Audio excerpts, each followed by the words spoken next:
कैसे हैं आप लोग। स्वागत है आपका शेयर बाजार ज्ञान की एक और वीडियो में। और आज की इस वीडियो में हम बात करने वाले हैं कल बहुत ही इम्पोर्टेंट आने वाली आरबीआई के पॉलिसी के बारे में। कल सुबह 10 बजे आरबीआई के जो चीफ हैं वो पॉलिसी का ऐलान करेंगे, जो कि बाई मंथली पॉलिसी हर 2 महीने बाद में आती है। और क्यों इम्पोर्टेंट है ये पॉलिसी, क्या कुछ मार्केट एक्सपेक्ट कर रही है, उसके बारे में हम इस वीडियो में बात करेंगे। क्या इम्पैक्ट पड़ेगा उसके बारे में भी हम बात करेंगे। चैनल पे अगर आप नए हो तो चैनल को प्लीज़ सब्सक्राइब कर लीजिए, ताकि रोज़ आने वाली जो वीडियोज़ हैं वो आपको लगातार मिलती रहे। तो देखिए, आरबीआई की पॉलिसी हर 2 महीने बाद में आती है और इसके ऊपर में जो मेजर डिसीजन लिया जाता है वो इंटरेस्ट रेट से रिलेटेड लिया जाता है कि रेपो रेट क्या होगा। रेपो रेट वो रेट होता है जिस रेट के ऊपर में हमारे यहाँ के बैंक्स आरबीआई से पैसा लेते हैं, और उसी इंटरेस्ट रेट के ऊपर में आपकी ईएमआई डिसाइड होती है। अब यहाँ पे 2-3 चीज़ें हैं, सिर्फ रेपो रेट की बात नहीं होती। आरबीआई के जो गवर्नर हैं वो इन्फ्लेशन के ऊपर में भी बात करते हैं, वो जीडीपी के ऊपर में भी बात करते हैं। और अभी आपने न्यूज़ सुनी ही होगी कि जो नवंबर के एंड में न्यूज़ आई कि इंडिया की जीडीपी काफ़ी कम आई है, 5 पॉइंट समथिंग आई है पिछले क्वार्टर की, जो कि काफ़ी कम है। तो कल की जो पॉलिसी है उसके अंदर में बहुत सारी चीज़ें हैं जिसके ऊपर में मार्केट अपनी जो है नज़रें बना के रखा हुआ है। फॉर एग्जाम्पल अगर हम देखें यहाँ पे, तो जो अमेरिका का फेडरल रिजर्व है, जनरली जो डेवलप्ड कंट्री है अमेरिका, जो सबसे बड़ी इकोनॉमी है, उसी के एक तरीके से आप बोल सकते हैं ट्रेजेक्ट्री पे हमारी पॉलिसी भी चलती है। अगर आप यहाँ नोट करेंगे तो आरबीआई फेडरल रिजर्व ने जुलाई और अगस्त के बाद में अपने रेट कट्स जो है वो करने शुरू किए।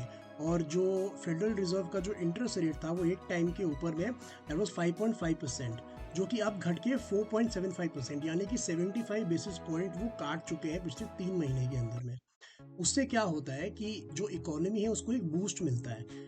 ऑन द कॉन्ट्रेरी अगर हम आरबीआई का देखेंगे यहाँ पे, तो जो फरवरी 2023 में इन्होंने लास्ट रेट बढ़ाया था 6.5%, वो अभी तक 6.5% पे ही है। यानी कि इट इज़ ऑलमोस्ट फरवरी 2023 से अभी हम बात कर रहे हैं दिसंबर 2024, यानी कि ऑलमोस्ट 20-21 महीने हो गए, कोई भी रेट कट यहाँ पे आया नहीं है। मार्केट को अगर यहाँ कोई रेट कट मिलता है तो वो बहुत बड़ा एक बूस्ट होगा। और यही एक रीज़न है जिसकी वजह से मार्केट आज काफ़ी भागी भी है बिफोर द मीटिंग। बिकॉज जब जीडीपी थोड़ी स्लो डाउन हो जाती है, इकॉनमी थोड़ी स्लो डाउन हो जाती है, तो लोगों के यहाँ पे पैसा देने का भी एक तरीका होता है कि आप इंटरेस्ट रेट थोड़े कम करें। साथ ही साथ में जो पूरा माहौल बना हुआ है, जैसे मैंने आपको बताया कि फेडरल रिजर्व वहाँ से रेट कट्स कर रहे हैं जो लीडिंग इकोनॉमी है, तो कहीं ना कहीं तो इंटरेस्ट रेट आरबीआई को भी कम करना ही पड़ेगा। इंटरेस्ट रेट कम होता है तो लोन सस्ते होते हैं, कॉर्पोरेट लोन सस्ते होते हैं, जीडीपी के लिए अच्छा होता है, इकोनॉमी के लिए अच्छा होता है। इसीलिए कल की मीटिंग बहुत इंपॉर्टेंट है।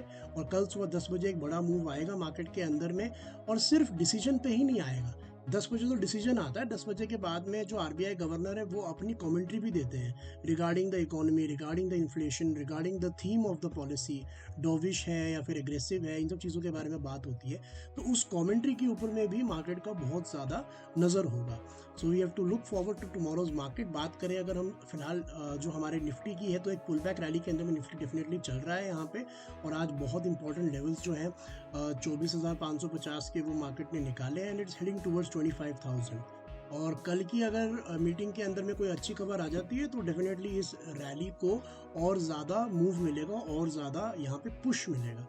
So watch out for tomorrow's RBI policy सुबह 10 बजे। तो ये था मेरा आज का video about the repo rate and RBI policy. I hope आपको समझ में आया इंपॉर्टेंस और डिटेल्स। कोई सवाल है आपका तो आप कमेंट सेक्शन में ज़रूर डालें। मैं मिलूंगा आपसे अपनी अगली वीडियो में। तब तक आप अपना ख्याल रखें। All the best guys.